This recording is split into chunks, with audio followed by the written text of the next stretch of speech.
mouvement de migration, toujours à propos d'économie, celui des petits génies français d'Internet. Ils sont jeunes, ils dirigent des startups et veulent conquérir le monde. Et bien désormais, c'est vers Miami, en Floride, qu'ils se tournent. Fini la Californie. La ville de Miami est en train de devenir le nouvel Eldorado de ce que l'on appelle la French Tech.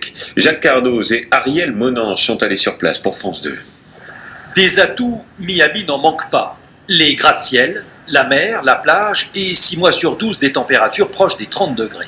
Mais ce qui est nouveau, c'est que la capitale balnéaire de la Floride est en train de devenir le nouvel Eldorado des jeunes patrons. 400 entreprises françaises sont installées en Floride, comme ces 3 entrepreneurs qui ont choisi des secteurs bien différents.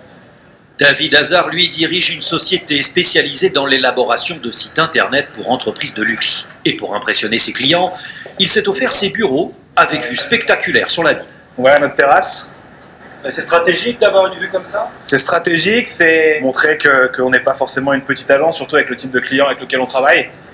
Son entreprise emploie une vingtaine de personnes. David et son associé estiment qu'en s'établissant aux États-Unis, ils ont une meilleure connaissance des innovations et des dernières idées qu'en étant en France, ce qui est essentiel dans le secteur du digital. En fait, on fait un mélange du savoir-faire des deux pays. C'est-à-dire que nous, on est là avec notre habitude et notre connaissance française et on utilise en fait l'approche américaine.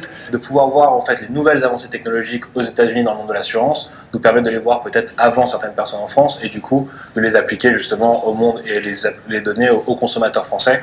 S'installer aux États-Unis pour en faire profiter la France et avoir un temps d'avance. Encore faut-il pouvoir le faire.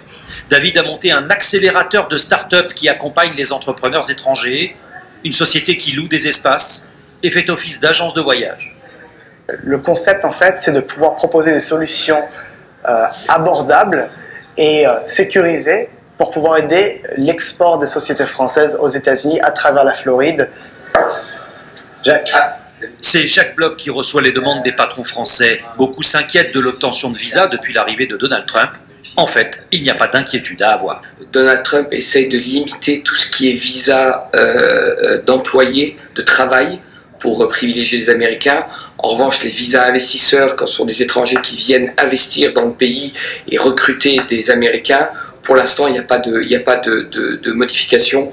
Je pense que la culture américaine est toujours preneuse d'argent d'investisseurs qui viennent de l'étranger.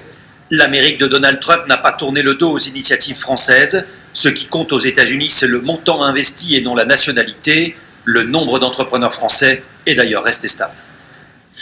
En Chine maintenant, le retour d'une pratique qui rappelle l'époque maoïste, les interviews